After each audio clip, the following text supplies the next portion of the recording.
एक जी है, यूसीजी जो कानून है उस विषय पे हम आपसे जानना चाहते हैं कि ये समान वर्ग के लिए कितना फ़ायदे हैं और नुकसानदेह है।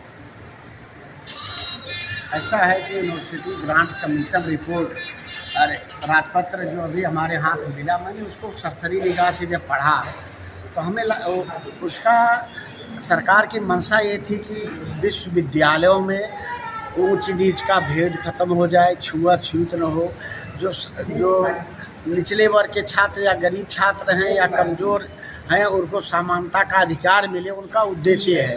लेकिन उसमें सामान्य वर्ग का नाम न आने से लोग व्यथित हैं। जैसे कि उसका जो ऑब्जेक्ट है, उद्देश्य में लिखा गया है कि विशेष कर स्पेशली शब्द रखता है।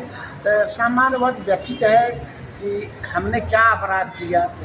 सामान्य वर्ग क्या लगता है कि हमें इसमें अपराधी करके हमारा नाम नहीं है, कहीं सामान्य वर्ग का कोई विवरण नहीं है, तो हम अपने को अपराधी महसूस कर रहे हैं जी। और कल को इसमें जो लूप होल निकाल के कहीं सामान्य वर्ग को बच्चों को परेशान न किया जाए। बच्चे यूनिवर्सिटी में पढ़ने जाएं, जो अच्छे बच्चे पढ़ने में रहेंगे उनको कहीं ऐसा न हो कि झूठे केस में फंसा दिया जाए।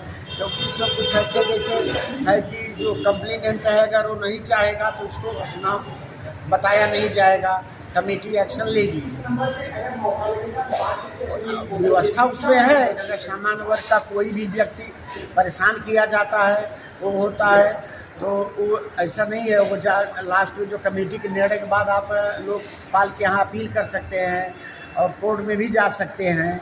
और जैसे कमेटी जो बनाने की बात है, कमेटी में ऐसा दिया गया है कि उस शिक्षण संस्थान का मुख्य व्यक्ति, जैसे विश्वविद्यालय कुलपति, डिग्री कॉलेज है प्रधानाचार्य, वो पदे अध्यक्ष होंगे, 3 अध्यापक रहेंगे, 1 कर्मचारी स्कूल का कर्मचारी रहेगा, 2 ऐसे स्टूडेंट को उसमें रखा गया है कि जो कि कला में खेल कूद में आगे रहें, ऐसे मतलब जो ऐसे 2 स्टूडेंट रहेंगे। उसमें ऐसा कहीं नहीं कहा गया है कि सामान्य वर्ग के लोग जो है कमेटी में नहीं रहेंगे। राजपत्र में बात नहीं है, लेकिन कुछ बातें जैसे उद्देश्य के बाद में लिखा गया है कि विशेष कर ST SC व अन्य पिछड़ा वर्ग, इकोनॉमिक वीकर है लेडी, उसको स्पष्टीकरण होना जरूरी है। सरकार से हम लोग चाहेंगे कि सरकार उसका स्पष्टीकरण करे कि ये जो लागू हो रहा है, जो